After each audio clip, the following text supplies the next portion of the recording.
जयसिंगपुरात भुयारी गटारीच्या नावाखाली मुरुमाची लूट, दिवसा खड्डे, रात्री मुरुम गायब। जयसिंगपूर शहरात भुयारी गटार, पाणी पुरवठा आणि गॅस पाईपलाईनच्या कामाच्या नावाखाली रस्त्यांची अक्षरशः चाळण करण्यात आली आहे।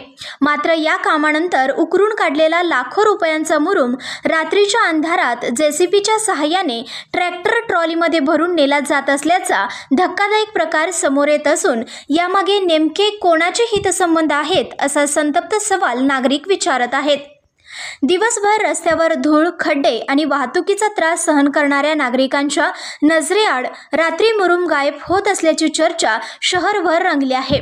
हा मुरुम नेमका कोठे जातो, कोणाच्या आदेशाने याची वाहतूक केली जाते, या लाखो रुपयाच्या शासकीय मालमत्तेचा लाभ कोणाला मिळत आहे, या प्रश्नांची उत्तरे मात्र नगरपालिका प्रशासन आणि लोकप्रतिनिधी देण्यास तयार नसल्याने संशय अधिकच गडद होत आहे।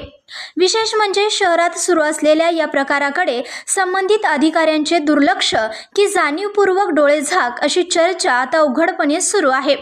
सार्वजनिक मालमत्तेची अशी विल्हेवाट लावली जात असताना पालिका प्रशासनाने मौन पाळून अनेक प्रश्न निर्माण करत आहेत।